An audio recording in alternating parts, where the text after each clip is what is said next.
Hello বন্ধুরা, আশা করি আপনারা সবাই ভালো আছেন এবং সুস্থ আছেন। বন্ধুরা, আজকে এই ভিডিওতে আমি আপনাদের জানাতে চাইব, কয়েকদিন ধরে আমি দেখছি আমার সোশ্যাল মিডিয়া প্ল্যাটফর্মগুলোতে প্রচুর অ্যাড আসছে এই রোগ সংক্রান্ত চিকিৎসার জন্য, যেমন পাইলস, ফিশার, ফিস্টুলা। তো তার মধ্যে হোমিওপ্যাথি আছে, আয়ুর্বেদিক আছে, অ্যালোপ্যাথিক আছে, বিভিন্ন রকমের ডাক্তাররা অ্যাড করছে এবং বলছে যে আমাদের কাছে পেশেন্ট চিকিৎসা করলে তারা সেরে যাবে। তাই আমি ভাবলাম কিছু ডাক্তারের সঙ্গে যোগাযোগ করে দেখি কী ধরনের তথ্য পাওয়া যায়। তা আমি একটা হোমিওপ্যাথিক ডক্টরের অ্যাড দেখে আমি তাদের কল করি এবং তার সাথে আমার কথা হয়, তার অ্যাসিস্ট্যান্টের সঙ্গে কথা হয় এবং সম্পূর্ণ কলটা আমি রেকর্ড করেছি। আর এই ভিডিওতে আপনাদের রেকর্ডিংটা শোনাবো, আপনারা রেকর্ডিংটা শুনুন আর আমাকে কমেন্টে জানান যে আপনার কী মতামত, আপনার কী মনে হয় এই যে কথাটা হলো, এই যে অ্যাসিস্ট্যান্ট যেটা আমাকে বলল সেটা সঠিক কিনা, আদৌ রোগটা সারবে কিনা। কারণ আমি তো কিছু বুঝতে পারছি না, আমি একদম কনফিউজ হয়ে গেছি, দিশারা হয়ে গেছি, কিছু বুঝতে পারছি না। কারণ কি সব ডাক্তারই বলছে আমি সারিয়ে দেব, কিন্তু আলটিমেটলি একটা রোগী হিসাবে কিন্তু আমি দিনের পর দিন প্রতারিত হয়ে চলেছি। তো আপনারা ভিডিওটা দেখুন এবং যদি আপনাদের ভিডিওটা ভালো লেগে থাকে লাইক করবেন, আর চ্যানেলটিকে সাবস্ক্রাইব করবেন, আমার পাশে থাকবেন আর পারলে ভিডিওটা শেয়ার করবেন, যারা জানে না তারাও যেন এই বিষয়ে জানতে পারে। আর এইভাবেই আমার পাশে থাকবেন যেন আমি আরও বেশি বেশি ইনফরমেটিভ ভিডিও আপনাদের জন্য আনতে পারি।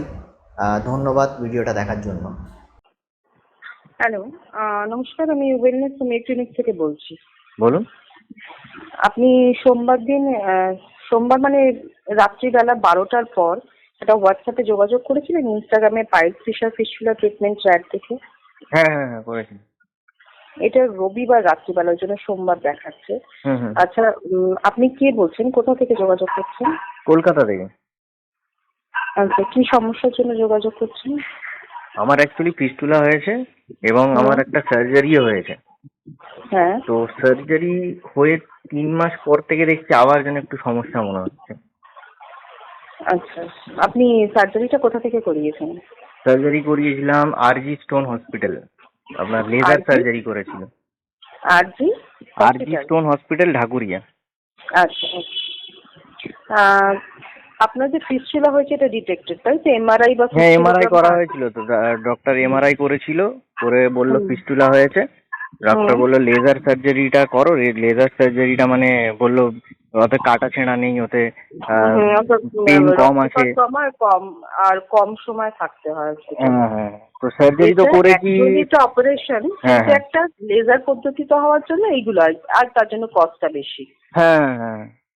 কত হয়েছে আপনার খরচা ওখানে? 55? খরচা বলতে আমার তো মেডিকেল ইন্স্যুরেন্স ছিল। আচ্ছা আচ্ছা। তো মেডিকেল তাও তো একটা হসপিটালাইজেশনটা পুরো মেডিকেল ইন্স্যুরেন্সের কভারেজে চলে এসেছে। তারপরে ড্রেসিং এইগুলো করতে আমার অনেকগুলো টাকা খরচা হয়ে গেছে। হ্যাঁ। তো যাই হোক, আপনি যেখানে, আমাদের সম্বন্ধে বলে দিচ্ছি, আপনি যেখানে যোগাযোগ করছেন এটা একটা হোমিওপ্যাথি ক্লিনিক। হ্যাঁ, ডাক্তারবাবু এখানে মেডিসিন দিয়েই কিন্তু ট্রিটমেন্ট করেন। ঠিক আছে? আপনি নিজে অপারেশন করেছেন তো, তাহলে এটা বুঝতে পারবেন যে আপনার ভিতরে যতক্ষণ ইনফেকশনটা থাকবে, ওই ইনফেক্টেড মেটেরিয়ালটা বার করার জন্য বডি সবসময় একটা চ্যানেল বা ট্র্যাক্ট তৈরি করে নেবে। ঠিক আছে? আপনি যখনই কোনো এক্সিস্টিং ট্র্যাককে অপারেশন করে বন্ধ করবেন, যখন নেক্সট টাইম যখন ইনফেকশনটা আবার ফ্লেয়ার আপ করবে, তখন কিন্তু আবার একটা ট্র্যাক তৈরি হবে। হ্যাঁ, এভাবে আপনি কতবার অপারেশন করাতে পারেন? এখন আমার সমস্যাটা ওরকমই, কারণ আমার আগে একটা অন্য ট্র্যাক ছিল। তো এখন কি হচ্ছে, অপারেশনের পরে আমি দেখছি যেখানে আগে ছিল ওইটা ঠিক হয়ে গেছে, ওইখান থেকে আর কোনো সমস্যা হচ্ছে না। এবারে দেখছি ওর একটু ওপরে আরেকটা দেখি অন্য রকমের, কেমন ওইখান থেকে দেখি ওই পুঁচ মতো রস মতো বেরোয়। এবারে ডাক্তার ওষুধ দেয়, ওষুধ খাই ঠিক হয়ে যায়, ফের 1-1.5 মাস পরে দেখি ফের আবার ওরম হয়ে যায়। হ্যাঁ, সেই ব্যাপারটা হচ্ছে কি, সোর্স অফ ইনফেকশন যেটা, সেটা আপনি অ্যারেস্ট করতে না পারলে এই জিনিসটা হতেই থাকবে। আচ্ছা। তো আপনার ট্রিটমেন্ট যেটা ছিল সেটাকে আপনি করেছেন, কিন্তু যতবার এই ইনফেকশনটা হবে ততবার কিন্তু এই জিনিসটা হবে। আপনার ট্রিটমেন্টটা ডাক্তারবাবু সেটাই করেন, ওষুধ দিয়ে, যাতে ইনফেকশনটাকে আটকানো যায়।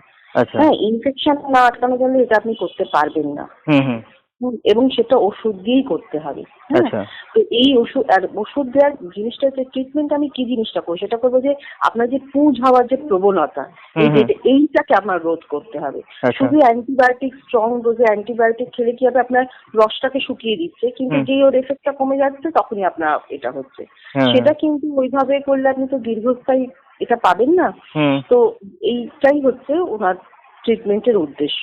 হ্যাঁ, আর আপনাকে একটা বলি, এই জাতীয় রোগটা কিন্তু না, আপনি যে হয়তো এমন কিছু আজকালকার যে লোকেরা ব্যস্ত থাকেন, তাড়াতাড়ি সুস্থ হতে চান, যে আমি যাবো, অপারেশন করবো, ভালো হবো, কাজে যোগ দেবো। হ্যাঁ, কিন্তু এটা মেডিসিন দিয়ে করলে কিন্তু ডাক্তারবাবুকে আপনাকে একটু সময় দিতে হবে। আচ্ছা, যারাই যোগাযোগ করছেন, দেখুন একটা আশা নিয়ে আসেন তো যে সুস্থ হবো। সুস্থ হতে গেলে জানবেন এটা যেমন দীর্ঘস্থায়ী রোগ, এটা হয়েছে একদিনে হয়নি কিন্তু। মানে রাতারাতি 2-1 মাসে সেরে যাবে এই আশাটা কিন্তু করবেন না। কারণ আপনি যে উদ্দেশ্য নিয়ে হোমিওপ্যাথি লোকে বলে সারতে সময় লাগে, অ্যাকচুয়ালি তা না। যে কোনো রোগকে আপনি যদি রুট কজ থেকে ট্রিটমেন্ট করতে চান, তাকে একটা সময় দিতে হয়। ডাক্তারবাবুর সাথে যদি আপনি কোঅপারেট করেন, আপনি ওষুধে এটা ভালো হবেন, কিন্তু প্রোভাইডেড আপনাকে তো সময় দিতে হবে, অন্তত 5-6 মাস আপনাকে ওষুধ খেতেই হবে টানা।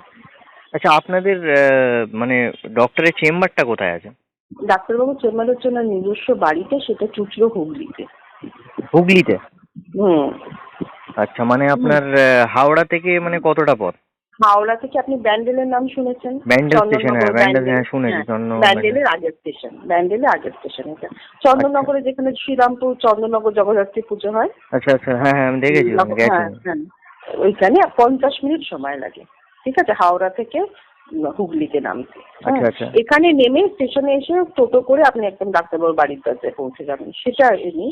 আর আপনি তো কলকাতায় থাকেন বলছেন।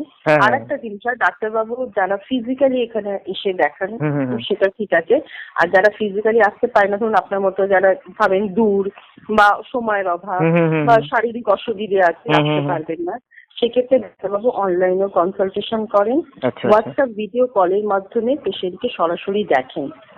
ঠিক আছে, আর আপনার যা আগে যা যাবতীয় প্রেসক্রিপশন আছে ডাক্তারবাবুদের দেখিয়েছেন, বা যারা অপারেশন করে আসেন তাদের ডিসচার্জ সামারি সার্টিফিকেট যেগুলো আছে সেগুলো পাঠানো, সেগুলো সব আগে হোয়াটসঅ্যাপ করে দেবেন, ওগুলো ডাক্তারবাবু দেখবেন, দেখে আপনার সাথে কথা বলবেন হোয়াটসঅ্যাপে। আচ্ছা, ডাক্তারবাবু কি মানে পেশেন্টের মানে সিচুয়েশন হিসাবে বা পেশেন্টের বডি টাইপ হিসাবে মানে সেই হিসাবে মেডিসিন রেকমেন্ড করে, এরকম কিছু ব্যাপার আছে? মানে ওনার কেস হিস্ট্রি দেখে, কেস হিস্ট্রি বুঝে ও সেই হিসাবে মেডিসিন দেবে, তাই তো? আর একটা জিনিস হচ্ছে কি বলুন তো, সমস্ত শরীরে কিন্তু এক ধরনের রোগ হয় না। মানে আপনি, আপনার ভাই, মানে জেনেটিক্যালি একটা ফ্যামিলি হলে একটা কমন জিনিস থাকে, তাছাড়াও বলছি সব শরীরে সব রোগ কিন্তু হয় না। কারোর ঠান্ডা চটপট লেগে যায়, কারোর ঘাস থাকে, কারোর হয়। ওই পেশেন্ট অ্যাসেসমেন্টটা দরকার। হোমিওপ্যাথি হচ্ছে একটা জিনিস বলে দিচ্ছি, মানে আনলাইক অ্যালোপ্যাথি, এটা কিন্তু রোগী নির্ভর ট্রিটমেন্ট, চিকিৎসা পদ্ধতি। হ্যাঁ, আপনি হয়তো আপনার মতো আর একজনও আসছেন ফিস্টুলা নিয়ে, কিন্তু তাকে যে ওষুধ দেবেন আপনাকে সেই ওষুধ দেবেন না। হ্যাঁ, কেন আপনার ফিজিক্যাল মেকআপ, মেন্টাল মেকআপ, এটা কিন্তু সম্পূর্ণ ইন্ডিভিজুয়াল। প্রত্যেক ইন্ডিভিজুয়াল কিন্তু আলাদা আলাদা, কোনো মানুষ আরেকটা মানুষের মতো হন না। সুতরাং সেই অ্যাসেসমেন্টটাই কিন্তু ডাক্তারবাবু করবে। আচ্ছা, তাহলে আপনার যদি আমি অনলাইনে করি, ধরুন আমি যেতে পারলাম না ফিজিক্যালি, তাহলে মেডিসিনটা কি ডক্টরে কি কুরিয়ার করে পাঠিয়ে দেন, আমাকে লিখে দেবে, আমাকে কিনে নিতে হবে? উনি নিজে হাতে ওষুধ তৈরি করে দেন। হ্যাঁ, আপনি এলেও আপনি সামনে বসেই তৈরি করে দেবেন। ওই জন্য প্রত্যেক পেশেন্টকে উনি আলাদা আলাদা সময় না, কারণ তিনি সামনে বসিয়ে রুগীর সাথে কথা বলে তার সামনে ওষুধ তৈরি করেন। ওই জন্য প্রত্যেক রুগীকে আলাদা আলাদা সময় দেওয়া থাকে। কেন ওষুধটা তৈরি করতে তো ততক্ষণের পেশেন্ট ওরম করে তো হয় না, তাকে কি ডোজ দেবেন এরম করে, ওই জন্য সময়টা দিয়ে দেন। তো সেটা বুঝতে পেরেছি। এবারে যারা ফিজিক্যালি যাচ্ছে তারা তো ওষুধ ওইখানেই কালেক্ট করে নিচ্ছে, তাই না? কালেক্ট করে নিচ্ছে, আর যারা অনলাইন দেখাচ্ছেন তাদের নেক্সট ডে ওষুধ বুক হচ্ছে তাদের। হ্যাঁ, আর স্পিড পোস্টে ওষুধ পাঠান, আর বুকিং ডিটেলস যেটা হয় স্পিড পোস্টে, সেটাকেও আপনাকে ছবি তুলে শেয়ার করে দিই, যাতে আপনার ওই পোস্টাল ট্র্যাকিং সাইট আপনি ট্র্যাক করতে পারবেন। তো বেসিক্যালি আপনাদের যে চিকিৎসাটা আছে পুরো মেডিসিন দিয়েই আছে, মানে তো কোনো সার্জিক্যাল ইন্টারভেনশন নেই, তাই তো? সার্জিক্যালের ব্যাপার নেই না। আর কেমন ডাক্তারবাবুর ফিস কেমন, কি আছে, খরচ কেমন আছে?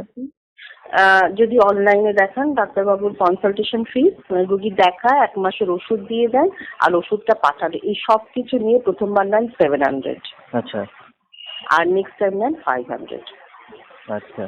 ঠিক আর আছে? আর এই 1 মাস ওষুধ চলাকালীন হুম, আপনার যা কিছু অসুবিধে হবে আপনি সেটা মানে ধরুন এই শুধু ফিস্টুলা সংক্রান্ত না, ধরুন আমি বলছি এই ওষুধ খেলে যে কি রিয়াকশন হচ্ছে, কারো শুধু মাথা যন্ত্রণা করছে, হুম, কি হুম, কারো হুম, জ্বর আসছে, এই বর্ষাকালে তো মানুষের হয়, হুম, তার বডি এনভায়রনমেন্টের সাথে বডিলি রিয়াকশনটাও সেরকম হচ্ছে। তো আচ্ছা, কি হচ্ছে সেইটার জন্য আপনি ওই পেন কিলার, অ্যান্টিবায়োটিক্স এগুলো খাবেন না। আচ্ছা, মানে আচ্ছা, এটি ওনার ট্রিটমেন্টের প্রসেস, একটা প্রসেস, তো ওষুধটা যে দিচ্ছেন কি রিয়াক্ট করছে আচ্ছা, সেটা ওনার ফলো করতে অসুবিধা, ওই জন্য ওনার চেষ্টা করবেন আমার সাথে যোগাযোগ করতে। আমি যে ওষুধটা বলে দেবো হুম, হুম, আপনি লোকাল কোনো হোমিওপ্যাথি ওষুধের দোকানে চলে যাবেন, হুম, হুম, হুম, নিজে হোয়াটসঅ্যাপে লিখে দিতে পারেন, অথবা দোকানদারকে ফোনটা দিলে উনি বলে দেন ওষুধটা কিভাবে তৈরি করতে হবে। আচ্ছা, আচ্ছা, আচ্ছা, হ্যাঁ, সলিউশনে দেবেন কি পুরিয়াতে দেবেন, কিন্তু দোকানদারকে ফোন দেবেন, সেটা এর জন্য কোনো ফিজ লাগে না। আচ্ছা, আচ্ছা, ঠিক আছে? মানে যাতে টোটাল ট্রিটমেন্ট প্রসিডিওরটাতে হ্যাম্পার না হয়। আচ্ছা, ঠিক আছে? এইভাবে ট্রিটমেন্টটা করেন। আচ্ছা, ঠিক দুভাবেই আছে। করেন। আমি এই বিষয়ে মানে হুম অনেক ডিসকাস করেছি বা নেটে অনেক চেক করেছি। আমি হুম জানি হুম না কতটা সত্য। মানে অনেকেই হুম বলে থাকে যে ফিস্টুলা মানে হুম। মেডিসিনের মাধ্যমে নাকি সারে না। এটা কি সত্যি? মানে সবাই বলছে নাকি এটা নাকি সার্জারি ছাড়া এর কোনো উপায় নেই। হ্যাঁ, আপনি তো নিজে সার্জারি করিয়েছেন। আমি তো করালাম, আমি তো দেখলাম কোনো হ্যাঁ তেমন ফলাফল, হ্যাঁ। মানে সার্জারি করলাম, দেখলাম ইউটিউবে, আগের যেটা ছিল সেটা সেরে গেছে, কিন্তু আবার হ্যাঁ দেখছি কিন্তু চলে ওর যাবে। একটা অন্য জায়গায় হ্যাঁ, আবার। এটা একটা বডির ধর্ম। এইগুলো আপনি খুব সাধারণ বুদ্ধি দিয়ে বোঝেন। আপনার পেটে যখন বদহজম হয়, যতক্ষণ না সেটা বেরিয়ে যাচ্ছে, পায়খানা হয়, আপনি হ্যাঁ, আরাম বোধ করেন না কি? আরাম হবে না তো, করেন এটা তো না? হ্যাঁ। বমি না করলে জিনিসটা আরাম হয় না। হুম, তেমনি আপনার শরীরে যতক্ষণ একটা ইনফেক্টেড মেটেরিয়াল যেটা টক্সিক, হুম, হুম, শরীরের পক্ষে খারাপ, পুঁজ বসে গেলে কি আমাদের গায়ে জ্বর আসে, হুম, আসে তো। তো এই জিনিসটা সবসময় বডি চায় আমার শরীরটাকে হেলদি রাখার জন্য, আচ্ছা, সবসময় সেটা ইনসাইড আউট বাইরের দিকে বার করতে চায়। হুম, আপনার বডিতে ইনফেকশন হলেও দেখবেন না একটা ফোড়া হয়ে পুঁজটা হুম, বেরিয়ে যায়। হুম, তো বেরিয়ে যাবে। যতক্ষণ না সেটা বেরোয় ততক্ষণ আপনি আরাম বোধ করবেন হুম, না। হুম, হুম, তো ওই আরামটা দেওয়ার জন্যই কিন্তু আপনার ওই চ্যানেলটা তৈরি হচ্ছে। আচ্ছা, আচ্ছা, ওটা বাইরে সে ছেলে বার করতে চাইছে। এবার হুম, আপনি অ্যান্টিবায়োটিকে সে পুঁজটাকে শুকিয়ে দিচ্ছেন, হুম, যতক্ষণ তার এফেক্ট আছে ততক্ষণ ভালো থাকছেন, শুকনো লাগছে, হুম, তারপর আবার দিকে সেই হচ্ছে জিনিসটা। হুম, সুতরাং আপনার কি ট্রিটমেন্টটা, তাহলে কি ট্রিটমেন্টটা তো ওটাই দরকার যাতে আমার পুঁজটা না শরীরে তৈরি হয়, অবশ্যই। তাই না? হুম, এইটাই হুম, হচ্ছে। আর ইউটিউবে দেখবেন একজন সার্জন সার্জারিকেই উনি অ্যাডভোকেট করবেন, হ্যাঁ, এই সার্জন তো প্রসেস এই করতে সার্জারি দেয়। রেকমেন্ড করবে। হ্যাঁ, আপনি ইউটিউবে হাজার একজন আছেন যিনি বলছেন এটা। আপনাকে ব্যাপারটা বুঝতে হবে আমার কি রোগ হয়েছে আর আমি কি ট্রিটমেন্টে হুম, করবো। হুম, হ্যাঁ, এইটা হচ্ছে। আর আপনাকে বলছে, আপনি ধরুন আপনি যোগাযোগ যারা পেশেন্ট আমাদের, হুম, হুম, হুম, হুম, হুম, সেই পেশেন্টের আপনার দুটো ফিডব্যাক দিচ্ছি, দুটো ফিস্টুলা রুগীর। আচ্ছা, হুম, একজন বাঁকুড়া থেকে হুম, আর একজন হচ্ছে সন্দেশখালী থেকে। যিনি আচ্ছা, আচ্ছা, সন্দেশখালী থেকে উনি একজন মুসলিম পেশেন্ট হুম, হুম, হুম, আর প্রতিবন্ধী, উনি আসতে পারবেন না। আচ্ছা, আর যিনি বাঁকুড়া পেশেন্ট তিনি হচ্ছে হাই সুগার, তাই তিনি অপারেশন করাতে পারেননি। হুম, হুম, হুম, এই দুটো ক্ষেত্রে এই জন্যই এরা হচ্ছে হোমিওপ্যাথি শরণাপন্ন হচ্ছে, কারণ চট করে লোকে তো হোমিওপ্যাথি প্রথমে আসেন না, না, না, প্রথমে তারা অ্যাডভান্স মেথড, মডার্ন মেথড হ্যাঁ, হ্যাঁ, এইগুলো অবশ্যই, হ্যাঁ, ট্রাই করে। হ্যাঁ, তো যখন এই দুটো ক্ষেত্রে এই ভদ্রলোকের বাধা ছিল, তো তারা ট্রিটমেন্ট নিয়েছেন। তিনি বাঁকুড়ার ভদ্রলোক, তিনি যেরম প্রত্যেক মাসে ওষুধ খেয়েছেন আর যেরম উন্নতি ছবি পাঠিয়েছেন আচ্ছা, উনি দূর থেকে দেখাচ্ছেন বলে। আপনাকে সে ক্রমান্বয়ে সেই ছবিগুলো পোস্ট করছি। হুম, আর হুম, যিনি বাঁকুড়া এই জেলার পেশেন্ট, ওই সন্দেশখালীর পেশেন্ট, হুম, হুম, তার একটা ফিডব্যাক, এবং আরেকজনেরও ফিডব্যাক দিচ্ছি যিনি বলছেন আমি 80% হয়েছে। আচ্ছা, আচ্ছা, আচ্ছা, কিন্তু এরা কিন্তু ওষুধ ডাক্তার বলছে দেখুন পুঁজ টুজ বন্ধ হয়ে গেলেও কিন্তু আপনাকে বলে দিচ্ছি যে ওষুধ খাওয়া বন্ধ করবে না। ওষুধ আমি এমন কিছু চার্জ নিই না যে এটা কিন্তু আপনারই ক্ষতি। আচ্ছা, ওষুধ patient কি আমাকে হয় কতদিন খেতে হবে? মানে এরকম তো না যে পুরো লাইফ টাইম খেতে থাকতে হবে, না, এরকম কোনো ব্যাপার আছে? লাইফ টাইম নয়, তবে আপনাকে এটাও বলে দিচ্ছি, যিনি বাঁকুড়া জেলার পেশেন্ট তিনি গত আগস্ট মাস থেকে ওষুধ নিয়েছেন, তার হুম, সাংঘাতিক হয়েছে। তার মানে 3-4টে মানে পুরো মানে পাছাটা কমপ্লেক্স খালি হয়ে হয়ে গেছিল গেছে। পুরো। হ্যাঁ, এটা ঠিক ব্রাঞ্চিংয়ের মতো, আপনার যে রেকটাল ফ্যাটটা আছে না, হুম, যে হুম, হুম, পাছার যে ফ্যাটটা, হুম, তার মধ্যে দিয়ে ওটা ছড়িয়ে পড়ে ইনফেকশনটা। আচ্ছা, আচ্ছা, ঠিক আছে, এবং সেটা যত ছড়িয়ে পড়বে তাকে বসে আনাটা খুব টিডিয়াস। আচ্ছা, যত কম হয়, যত লোয়ার লেভেলে থাকে, মানে অ্যানাল স্পিংটার বা অ্যানাল ওপেনিং এর কাছাকাছি থাকে না, হুম, হুম, হুম, আপনি যে বলছেন লোয়ার লেভেলে, তাকে তার মানে ততটা ছড়ায়নি। এই আচ্ছা, ভদ্রলোকের সাংঘাতিক ভাবে ছড়িয়ে পড়েছে। আর সুগারের পেশেন্ট, হুম, হুম, হুম, আপনি দেখলে ছবিগুলো দেখলে বুঝতে হুম, পারবেন, হুম, হুম, যেটা আমি মুখে বলছি হুম, হুম, সেটা আপনি ওইখানে দেখে বুঝতে পারবেন। আর যিনি সন্দেশকালে তার 3 মাসে তিনি লিখেছেন 3 মাসে ভালো হয়ে গেছে, কিন্তু তার এখন ওই সমস্যাটা নেই, কিন্তু তিনি প্রায় 7-8 মাস ওষুধ খেয়েছেন। আচ্ছা। ঠিক আছে, কিন্তু দেখুন আর একটা কথা বলি, উনি 7 মাস খেয়েছেন বলে আপনাকেও 7 মাস খেতে হবে, এর থেকে কম খেতে হবে, এর থেকে বেশি খেতে হতে পারে, কিন্তু কোনো হার্ড অ্যান্ড ফাস্ট মানে বডি টাইপ হিসাবে। বডি, হ্যাঁ হ্যাঁ, এটা মানে আমার উপরে কতটা এফেক্টিভ হচ্ছে হ্যাঁ, ওষুধটা সেই ওইটা হ্যাঁ। ডিপেন্ড করছে, মানে পার্সন টু পার্সন ভ্যারি করে। সাধারণ বলছি, হার্ট অ্যাটাকে যদি মরেও যাচ্ছে, হার্ট অ্যাটাকের উপর সার্ভাইভ করে হুম, চলেও অবশ্যই, আসছে। হ্যাঁ। হুম, হুম। কার কিরকম হচ্ছে সেটা, কতখানি তার হার্ট মাসেলটা ড্যামেজ হয়ে গেছে, হ্যাঁ, বা তার সার্ভাইভাল এইটা কত, অনেক আছে না লোকের সামান্য অজ্ঞানীয় অবশ্যই, হার্ট ফেল করে হ্যাঁ, যেতে, হ্যাঁ, হ্যাঁ, হ্যাঁ। মানুষটা কি রকম এটা সম্পূর্ণ নির্ভর করে ইন্ডিভিজুয়ালের উপর। এটা অবশ্যই। কেউ আগে থেকে অ্যাসেসমেন্ট করে না দেখে, আর এখানে দেখবেন বেশিরভাগ লোক জিজ্ঞেস করেন আমি কতদিনে ভালো হবে, কারণ বিভিন্ন ওয়েবসাইটে যারা বলে আপনি 2-3 মাসে ভালো হয়ে যাবেন, আমাদের প্যাকেজের এই ওষুধ 2-3 মাস, এখানে তো ওষুধ বিক্রি হয় না, এটা তো পিওরলি ক্লিনিক। আচ্ছা, হ্যাঁ। তো ডাক্তারবাবু ট্রিটমেন্ট করে, ওই জন্য আমি আগে থেকে আপনাকে আমি কমেন্ট করে বলে দিতে পারবো আমি 2 মাসে ভালো হবেন, 3 মাসে, এটা কিন্তু কখনো কোনো ডাক্তার বলতে পারেন না রুগী না দেখে। আচ্ছা, ডাক্তারবাবুর নামটা কি? সব্যসাচী ভট্টাচার্য। আচ্ছা, আচ্ছা, মানে উনি প্রায় অনেক বছর ধরে নিশ্চয়ই প্র্যাকটিস করছে এইসব 25 নিয়ে। বছর 25 বছর। আচ্ছা, আচ্ছা, ঠিক আছে। আপনি কি ডিটেলস গুলো আমাকে একটু পাঠাতে পারবেন? আমি একবার হ্যাঁ, চেক আমি করে সবগুলো, দেখবো। হ্যাঁ, হ্যাঁ, সবগুলো তারপরে আমি check একটু করে আমার দেখি, হ্যাঁ। ওয়াইফের সাথে একটু ডিসকাস করে তারপরে আপনাকে হ্যাঁ। যোগাযোগ করব।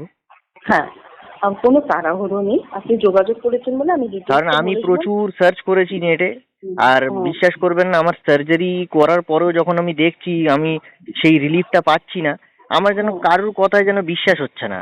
মানে হ্যাঁ, কেউ সেটা কেউ তো বলছে বটেই। আমি আপনাকে সারিয়ে দেবো, এ বলছে আমি আপনাকে সারিয়ে দেবো, আমি বেস্ট ট্রিটমেন্ট দিই, মানে সবাই বলছে আমি বেস্ট। হ্যাঁ, অ্যালোপ্যাথি বলছে আমি বেস্ট, হোমিওপ্যাথি হ্যাঁ। বলছে আমি বেস্ট, আর আয়ুর্বেদ বলছে আমি বেস্ট। একদম সবাই দেখছি একে অপরকে কম্পিট করছে। আয়ুর্বেদি বলছে অ্যালোপ্যাথি করলে বেকার, হোমিওপ্যাথি করলে বেকার, আপনি আমার কাছে আসুন আমি সারিয়ে দেবো। হোমিওপ্যাথি বলছে আমি সারিয়ে দেবো, অ্যালোপ্যাথি বলছে আমি সারিয়ে দেবো। কিন্তু পেশেন্ট তো চাইছে সারতে। এবারে যার ফলে আমরা এত মানে কনফিউজ হয়ে গেছি, মানে একবার সার্জারিও করালাম, যখন দেখছি কোনো রিলিফ পাচ্ছি না, এবার আমিও মানে চিন্তিত হয়ে রয়েছি, আমার ওয়াইফও চিন্তিত হয়ে রয়েছে, বলছে কার কাছে যাবো বুঝে উঠতে পারছি না, অ্যালোপ্যাথি করবো, হ্যাঁ। হোমিওপ্যাথি করবো, আয়ুর্বেদিক একটা করবো, কথা বুঝতে জানবেন, পারছি না। একটা কথা জানবেন, বিধানচন্দ্র রায় কিন্তু অ্যালোপ্যাথি ডাক্তারই ছিলেন, হ্যাঁ। আচ্ছা, তিনি আচ্ছা। সামান্য ওষুধ দিয়ে ভালো করতে, এটা নির্ভর করে সম্পূর্ণ ডাক্তারের স্কিলের উপর। হুম, হুম, হুম। হ্যাঁ, স্কিলের উপর নির্ভর করে তিনি আর সব থেকে জানবেন, যত কম ওষুধে আপনি ভালো হতে পারেন, ওষুধ বেশি খাওয়াটাও কিন্তু শরীরের না, পক্ষে ওষুধ খুব খাওয়া খারাপ। তো যে কোনো শরীরের উপরে ব্যাধি, রিয়াকশন করবে তো। যত মিনিমাম ডাক্তারবাবু 1 থেকে 2টো ওষুধ দেয়, একদম মিনিমাম। কারণ যত কম ওষুধ খাবেন ততই ভালো, আর যত ওষুধ বেশি খাবেন তত কমপ্লেক্স ডিজিজ তৈরি হয়।